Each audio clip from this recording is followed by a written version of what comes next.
மக்களே, நாங்கள் தான் சுபி விலாஸ். இன்னைக்கு சனிக்கிழமை. இன்னைக்கு சீனிவாச பெருமாளுக்கு விசேஷம், ஆஞ்சநேயருக்கு விசேஷம், நரசிம்மருக்கு விசேஷம். எல்லா பெருமாளுக்கும் இன்னைக்கு ரொம்ப விசேஷமான நாள். இன்னைக்கு ஏகாதசி. சீனிவாச பெருமாளுக்கு ரொம்ப விசேஷம்.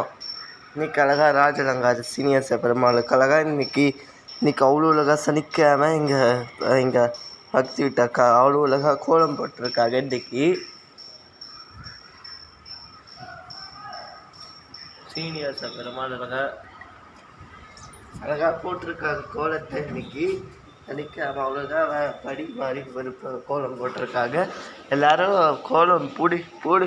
இன்னைக்கு கோலம் பிடிச்சிருந்துன்னா பாருங்கள், எல்லோரும் லைக் பண்ணுங்கள், ஷேர் பண்ணுங்கள், கமெண்ட் பண்ணுங்கள், சப்ஸ்கிரைப் பண்ணுங்கள். அப்போ தான் நான் போகிற வீடியோ நோட்டிஃபிகேஷனாக வந்து சேரும்.